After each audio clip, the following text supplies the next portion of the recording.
Amis auditeurs, bonjour, nous sommes en immersion pour le Festival des Forêts Gascons, ici dans le Gers, mais également en direct sur Gascogne FM pour ce nouvel épisode de Culture et Loisirs.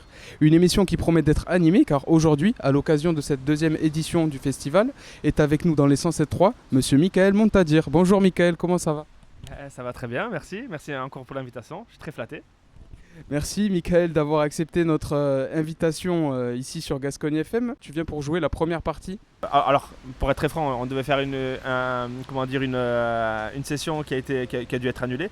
Mais comme je suis du Gers et comme je suis venu voir la famille, j'en ai profité aussi pour avoir l'opportunité de faire la première partie de Laurent Baffy samedi soir. C'est Laurent Baffy du coup, c'est la première partie de Laurent Baffy. Exactement, donc je suis très flatté.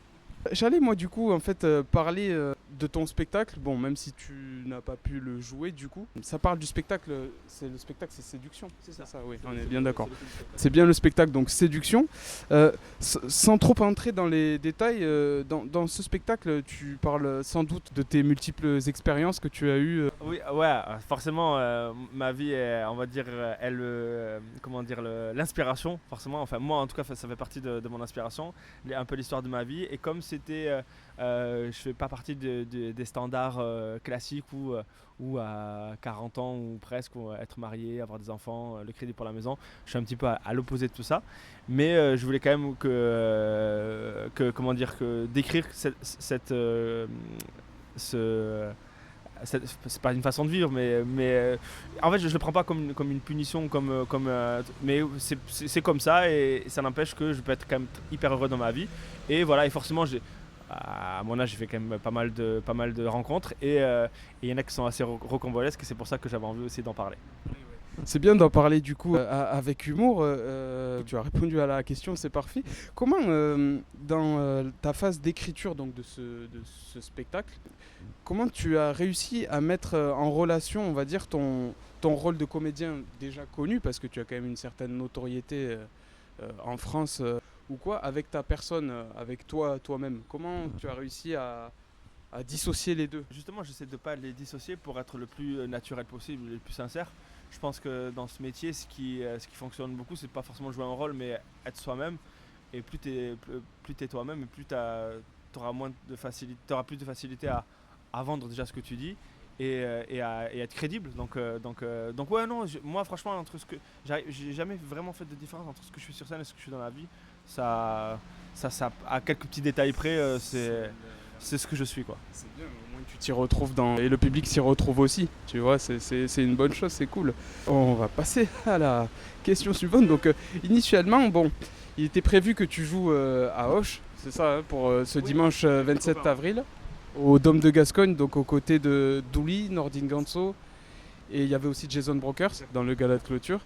Bon, malheureusement, et c'était suite au nombre de places, je crois. Oui, c'est vrai que l'événement a été, on a essayé de, parce que de base c'était pas ce spectacle-là qui était prévu, c'était un autre. Il a dû être annulé un peu au dernier moment. Du coup, on a essayé de rattraper les meubles avec un autre spectacle et avec des humoristes de qualité que j'aime beaucoup. Et malheureusement, ouais, ça n'a pas appris autant que ce qu'on avait espéré. Du coup, on a préféré l'annuler pour mieux repartir sur l'année prochaine. Quand tu l'apprends, quand tu vois que, disons que les résultats obtenus ne sont pas les mêmes que ceux que tu escomptais pour ce spectacle, qu'est-ce que tu dis à ce moment-là ? Est-ce que il n'y a pas un peu de tristesse ou de... Oui, bien sûr, une déception. J'imagine que ça fait longtemps que tu l'avais préparé. Une déception, ça c'est normal. On est toujours, voilà, parce que j'avais le plaisir de venir jouer à domicile. Mais s'il y a un proverbe qui dit nul n'est prophète dans son pays, voilà, c'est l'exemple parfait.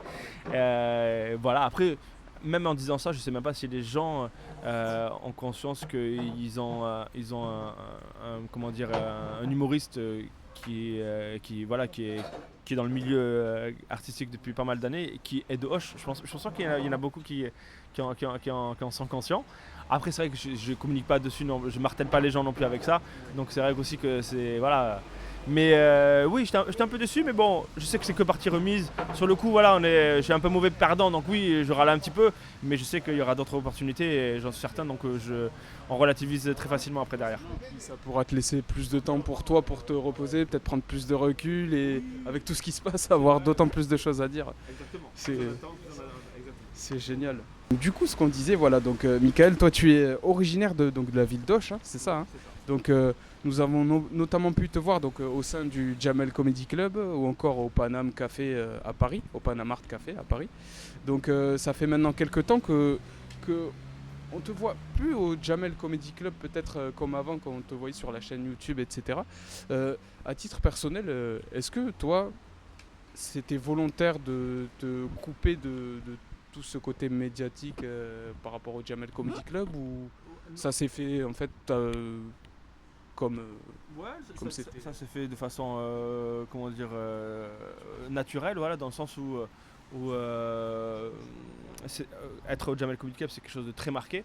J'en étais très fier d'y avoir été présent pendant plus de 5 ans. Pendant plus de 5 ans et c'était une belle aventure. Et après voilà, je voulais aussi voir ce qu'il y avait à côté, essayer de voler aussi de mes propres ailes. Même quand tu as un spectacle, c'est quand même plus facile d'être un peu libre quand tu as ton propre spectacle, de pouvoir aller jouer un petit peu partout en France. Mais je suis pas, comment dire, je suis pas figé. Et je sais que j'aurai l'opportunité d'y retourner avec grand plaisir. Quand le temps, quand les planètes seront alignées, tu vois, il y a aucun endroit où dans Paris ou même dans un autre coin de la France où je peux ne pas aller jouer, donc voilà. Mais c'était une très belle expérience, c'est quelque chose de c'était mes premières vraies scènes, mes premières tournées, mes premières salles de spectacle où je joue devant 1000 personnes. C'était extraordinaire. Plus au côté de Jamel, tu sais que tu es à la bonne école en fait. Exactement, voilà, et toujours là pour nous donner des bons conseils, d'être bienveillant et tout. C'était extraordinaire, c'était extraordinaire. Si j'ai l'occasion un jour, je viendrai au Jamel Comedy Club. J'ai jamais été, tu vois, mais ça serait un rêve d'y venir. C'est vrai que pour le stand-up en France, ça reste la salle mythique. Ouais, bien sûr, oui. Génial. Oui, il y a eu Alban Ivanov, des fois ils ont reçu aussi des footballeurs, des rappeurs, qui viennent en public venir voir et je trouve ça super de mélanger un peu toute la culture, tu vois, que ce soit les artistes, rappeurs, que ce soit les comédiens, que ce soit... En fait, tout le monde est le bienvenu en fait. Exactement. Ce retrait un peu par rapport au Jamel Comedy Club, vu que tu y es moins qu'avant, si je peux... C'est bien ça. Oui. Est-ce que l'envie d'écrire, elle continue pour toi? Tu as quand même toujours cette même envie d'écrire que quand tu étais aux côtés du Jamel Comedy Club? Ah oui, il n'y a pas de corrélation entre l'envie d'écrire et d'être au Jamel Comedy Club. Le Jamel Comedy Club, c'est juste ça reste au final un endroit, un lieu pour jouer. Mais à Paris, il y en a des dizaines et des vingtaines, des trentaines d'endroits. Donc mon envie, elle n'est pas du tout corrélée au fait de faire partie ou non du Jamel Comedy Club. C'est juste une vitrine en fait. Il n'y a rien de... voilà, c'est quand j'ai eu envie de faire ce métier, c'était surtout monter sur scène, peu importe où j'allais me retrouver.